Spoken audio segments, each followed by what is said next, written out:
Hello everyone, welcome back to the Nulyweds channel. So today we are going to Egypt. This is our first episode in Africa and in North Africa specifically.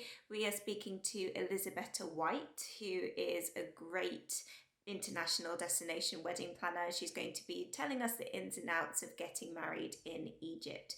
If you want to check out the other areas that we've been in this worldwide planning series, we've been to the UK a few times, we've been to Italy a few times, we've been across Europe, so many places. So do check out the playlist that's linked down below. And without further ado, let's learn about Egypt. So I'm joined today by the lovely, illustrious Elisabetta White. She's going to be talking to us about weddings in Egypt today. Thank you so much for coming onto my channel. It's my pleasure. I love the idea of talking about weddings in Egypt because it's such an unusual market. So I'm very excited. I'm so excited about this conversation. This is the first episode that we're going to have in Africa and in, North Africa specifically as well. So we've got so much to learn. I've never been to Egypt. I'm so excited. But before we jump in, tell us a bit more about your business. Tell us a bit more about why weddings abroad. Why did you become a destination wedding planner? So my business is Elisabetta White, Intimately Inspired Events. And as you can hear from my tagline, I focus primarily since 2016 on intimate weddings. And that for me means 60 people and below. It does also mean that I take a couple of larger weddings per year, but I'm very peculiar as to the number of weddings I take because I want to give my couples the attention they need. Destination was actually a little bit of wasn't a choice. Kind of life pushed me in that direction. I am based in London, but as you can hear from my accent, I am Italian. And at the time, I was adamant I wanted to do only weddings in the UK. But people kept asking me, "You're Italian, do you do weddings in Italy?" And at the beginning, I was like, "No, only the UK." But with time, all the inquiries I was getting were for Italy. And I realized that actually life was pushing me in that direction. And so I decided to explore the destination market a little bit more. It wasn't until 2015. So I started doing weddings in Italy, did weddings in the UK, and then life took me to Egypt. It wasn't until 2015 that I realized that actually I'm a gypsy soul. I love traveling. That is the one thing that fuels my life more than, aside from my family. And that's when I realized actually I really need to broaden to other destinations. But Egypt was a little bit of an unusual choice. I started going to Egypt for holidays to start with, and then I was just looking around as every wedding planner does, and you start seeing potential everywhere. I realized there was a real appetite with local venues and suppliers to work with international planners. And I started digging deep until I realized actually there is also a demand because I realized there were lots of forums where people were asking about, does anyone know how to get married in Egypt? So I thought, okay, they've got an appetite. There is a demand for this. I'm going to start pushing for that market. And very shortly, I was, and probably still am, the only European wedding planner who promotes weddings in Egypt. And I'll carry on with that because I absolutely love the place. That is incredible. And it's completely out of the box destination to me. Like, that is incredible. But what are couples asking for when they're asking for a wedding in Egypt? What is the draw for couples to get married there? To start with, the weather. When you think of Europe, really between October all the way until April, the weather is not guaranteed in Europe. Mm-hmm. You just have to go further south to Egypt and you can guarantee weather pretty much all year round. I've only been there, actually on all the hundreds of days I spent collectively in Egypt, only on one occasion I saw rain. It was actually a hailstorm, and the locals were looking at the sky like God was sending something down. They'd never seen, literally grown men had never seen that before in their life. So you can totally guarantee a good day of sunshine. And that is huge for couples that want to get married perhaps in winter or in months where the rest of Europe just doesn't guarantee anything to you. The other thing, obviously, is the prices. You get good value for money in a place like Egypt, which you definitely can't get particularly in places like, Italy, maybe southern Spain, France. Of course, there are other regions of Europe that do give you very similar value for money, but Egypt is quite exceptional. So, and I always say Egypt is a little bit like Marmite. You either love it or hate it, but people that love it, they really love it. And that would include adventurous travelers like free divers, scuba divers, people that go there religiously. They love the place, they love the culture, they love the people. And in their mind, a sunset wedding, looking at the Red Sea, and you need to see a sunset in the Red Sea to appreciate what that means, is like the best thing ever. So there you go. That's why people might choose Egypt. That sounds so beautiful, absolutely stunning. I mean, as I said, I've never been to Egypt, and I think that a lot of us have a very defined picture when we picture Egypt. Tell us some of the things that are a little bit unusual. Tell me about the food, actually, because I'm not sure if I know very much about Egyptian food. Tell me about the food. I love talking about food. Yeah, so bear in mind, like most people go on all-inclusive holidays, okay? And all the experience is international cooking in hotels. And it breaks my heart because usually they have just one little corner dedicated to traditional Egyptian foods. And that's what, like, they cook something really fresh. If you try the meat, if you're a meat eater, it's outstanding. It's so tender and everything is really fresh. I mean, bear in mind, they import stuff, but they work a lot with what is available over there. And it's not stuffed with preservatives the way often, our fresh kind of food is. I personally, for instance, love actually venturing out of the hotels, and we often eat with the locals eat because that's where you really try, where you really find the good food. Depending on where you are in Egypt, you may find that some of the food tastes a little bit different. For instance, the seafood in the Red Sea is lovely, really, really beautiful. But actually in the north of the country, they get the kind of Mediterranean seafood that has got a different flavor.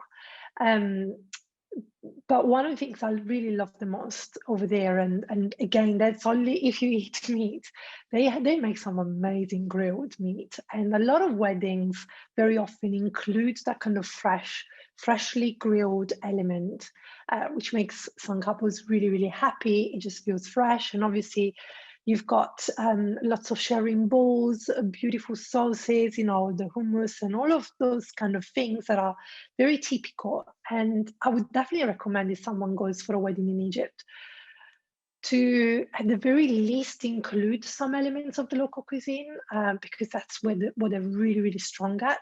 You can also have international cuisine, of course, particularly, sometimes you may have guests that have got specific dietary requirements, or they're a little bit worried that the stomach may not adjust easily to different types of foods.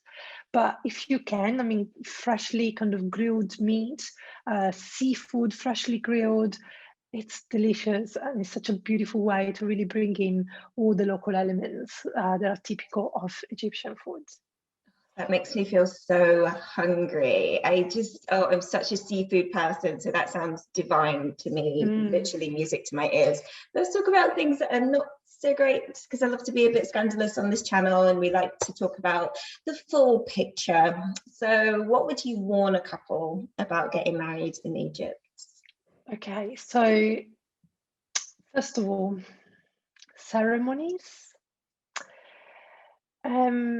Religious ceremonies are very, very tricky because, as you can imagine, you're in a predominantly Muslim country. So, and although you do have, quite a big number of Christians in the country, there are churches dotted around.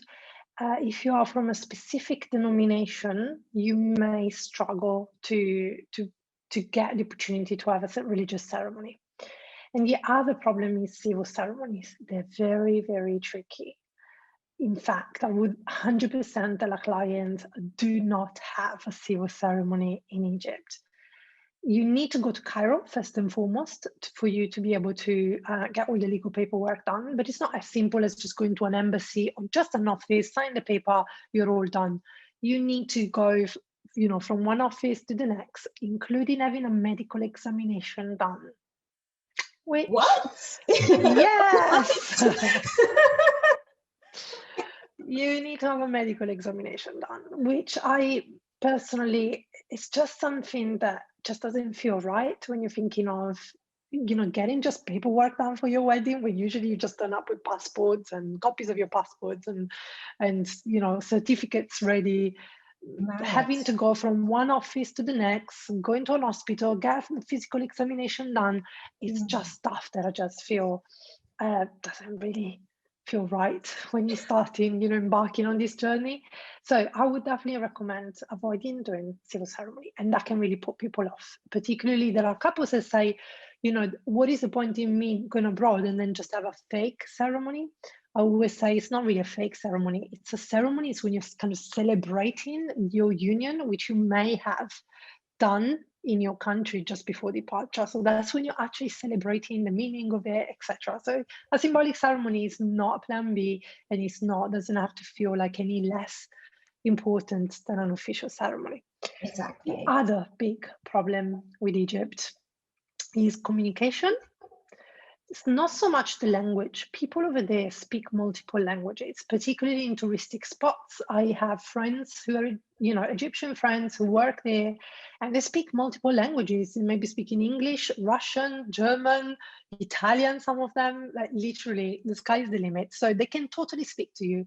But it's the way they communicate with you that is very different from what we may be accustomed to back home. It's very normal for them to, in some cases, to kind of use language that you may not want them to use. Like they tend to call you habibi, which in our language means kind of dear, darling. It's very friendly, to call each other that way. But as a wedding planner, for instance, sometimes I've had to set boundaries, saying, please, can you just call me Elisabetta? Let's just keep this very, very professional.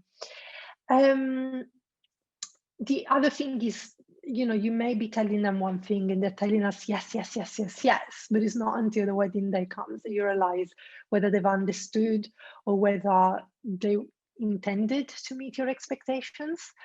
I, for instance, had a mock-up done for the flowers of a bride, and then on the wedding day, the flowers turned up different from what we'd even seen in person just 2 days before the wedding. It can be frustrating sometimes.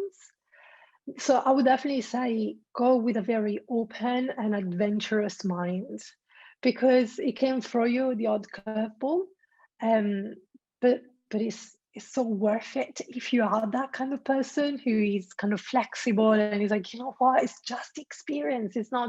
Everything doesn't have to be 100% perfect. Saying all this, there are some incredible suppliers in Egypt, and if you know the right people, you have a really good wedding planner on board, they can truly help you bring together the most incredible day that is no less than a wonderful day that you'd have back home. So it's just about keeping an open mind, having a great team on board. So much for being so honest. I know that it's a difficult question to answer, and those are great things to know. You definitely do need the guidance of a fantastic wedding planner like yourself to get through it, I think. And it does sound like quite an adventure, quite a pick and mix experience, which definitely I'm game for. I'm up for that. That sounds good.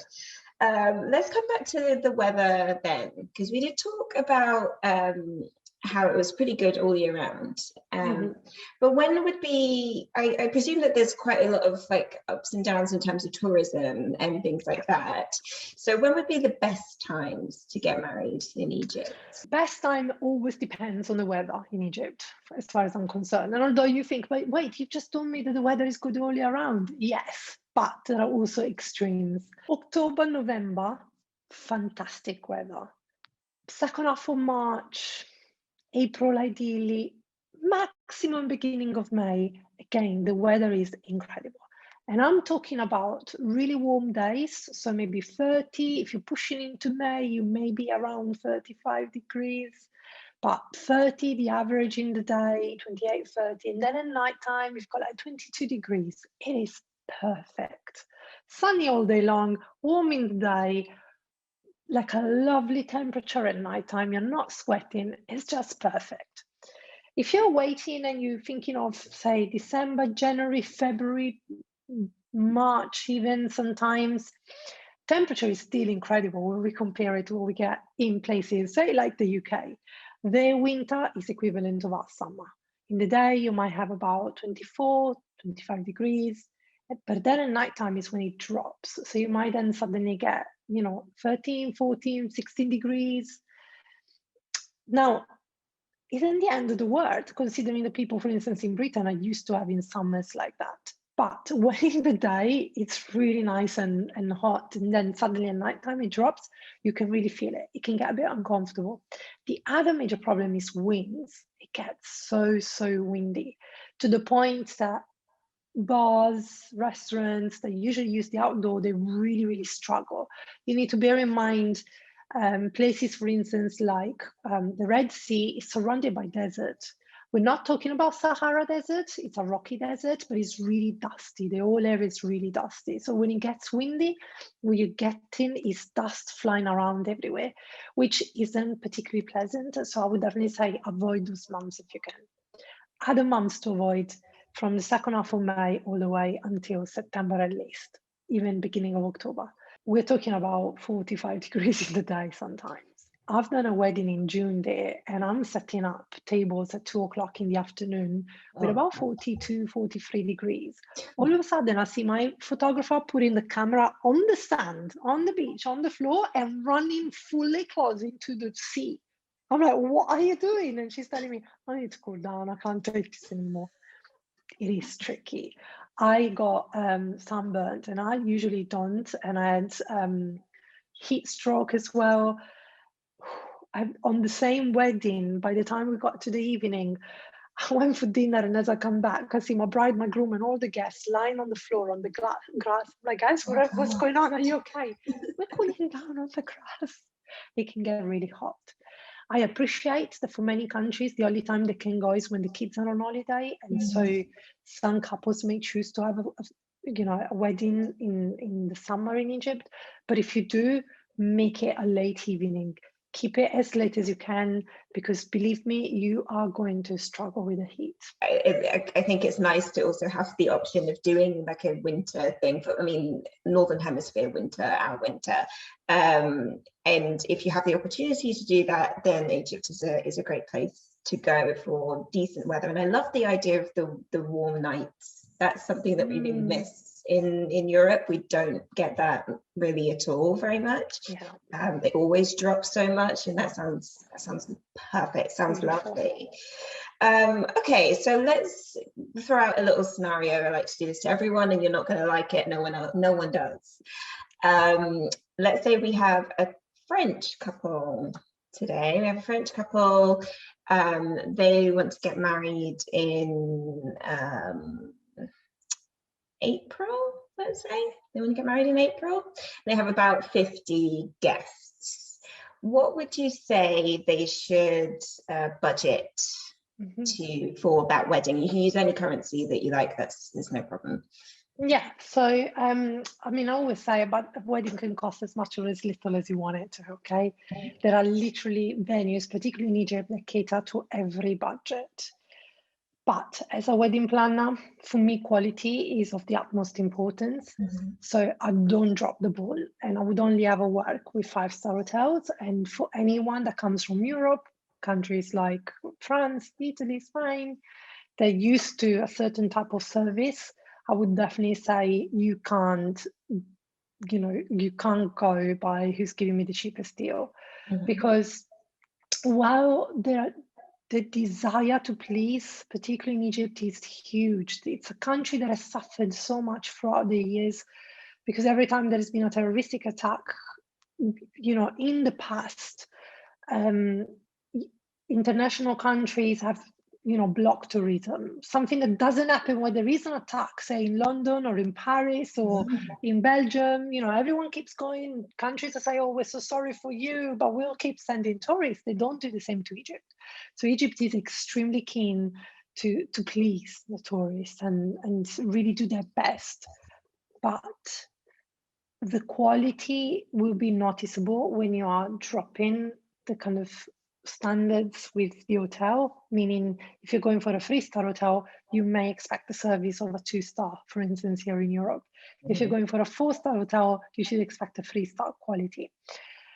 The safest option is always a 5-star international hotel. We're talking about the likes of Four Seasons, of Marriott. That is where you get guaranteed standard.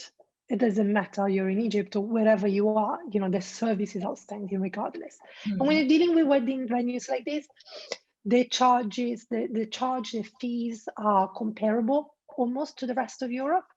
So you are dealing with, for instance, catering costs of over $100 per head. And I reason in dollar because they tend to reason in dollar, although if I went there, I would probably pay in Egyptian pounds, to be honest. But they will be charging around $100 per head. You would be paying a substantial fee for a venue hire. And when I say venue hire, you can't hire the entire Four Seasons unless you've got 500, 1,000 guests and millions in terms of budgets. But if we are talking about a small wedding like this, you know, you may want to rent an area. It's a huge property with lots of beautiful space that can still give you intimacy, but to rent the area may cost anything between $800 and $3,500. So all in all, I think a wedding with 50 people, if I were to plan it, I would definitely say set aside as a bare minimum 20,000. And 20,000 would allow you to get professionals coming from, say, for instance, Cairo, all the way to the Red Sea, to render the services. So you don't have to use, there's not very many florists in Sharm el Sheikh, as you can imagine. I'm just talking about Sharm, but it could be Hurghada, could be anywhere else. There's not a lot of there are florists, but the choice isn't infinite. They're quite limited to the kind of flowers they handle and they can store. But if you get someone from Cairo, for instance, then they're much more equipped to bring the flowers they want in refrigeration and handle it on site. A venue, for instance, of the likes of the Four Seasons will probably have a room dedicated to florists that come from Cairo to come and handle all the flowers for them. It would also allow you to get professional photographers that come from Cairo. It's a safety net because the local photographers, you often get a lot of people that live there, they're expats who live there, and they got into photography, they're good at it, but it doesn't necessarily mean they're professional wedding photographers. You want, you know, if you bring in 50 people from another country, you want to make sure that all the services are top quality. So bare minimum, set aside 20,000 and maybe even higher than that. Okay, fantastic. No, that's good. That's good to know. It's a good like baseline, like at least that to cover you. That sounds fabulous. So let's talk more about the venues then. So you touched on the Four Seasons and it sounds like you're very fond of it. So tell us a bit more about the Four Seasons. Why do we love it? Gosh, it's such a beautiful property. I had the pleasure of being a guest a few years ago when I was there doing some venue scouting. I was talking to someone else just a few days ago about the Four Seasons properties. It's like there is something in the air when you walk into a Four Seasons property. But the level of hospitality I have met at that specific property in Sharm el Sheikh is outstanding. And the other thing that I absolutely love about this property is that it's got so many beautiful areas that can still give you intimacy and can still make you feel like you're the only person around, okay? It's a vast property directly on the sea. So you could have this gorgeous, beautiful lawn, literally on the verge of a cliff overlooking the sea. Wow. And you hear the waves just crashing in. They've got a gorgeous, really, really beautiful restaurant. I think it's a seafood restaurant, if I'm not mistaken. There are no walls. It's just a terrace with glass all around it, a low kind of banister and glass all around it. And again, you can, you know, if you haven't got a big wedding, if you do want an intimate wedding, it is such a beautiful area to have, you know, an open air dinner with the sound of the waves coming. Aside from that, the general service of a Four Seasons is truly outstanding. The food is out of this world. As I said, the rates are a little bit higher compared to some of the local resorts that are also 5-star, but they're not international 5-star hotels. They're just as, hospitable, but really the Four Seasons charm is just something else for sure. Incredible. That sounds wonderful. I must visit. Sounds like somewhere that I would well up my alley. Tell us some more venues that you really, really like. So another one, I've never actually been there, but I am dying to book a wedding there. It's called La Maison Bleue, which is in El Cuna. El Cuna is on the other side of the Red Sea. So you've got Hurghada, and north of Hurghada, you've got El Cuna. It's a lagoon area where they have basically transformed it by putting a lot of beautiful 5-star resorts. But La Maison El Cuna is literally one of a kind. For someone like me who's quite a minimalist, is completely different from my notion of minimalism. It's actually quite opulent. As the word says, it's a blue home. It looks like this beautiful, massive villa, painted blue, with lots of intricate white details throughout. But it's literally on the beach. So you can see weddings. They've got this like paved area and then the beach. So you can see pictures of weddings where it's almost as if everything is carried out on this beautiful beach with the shallow water coming in.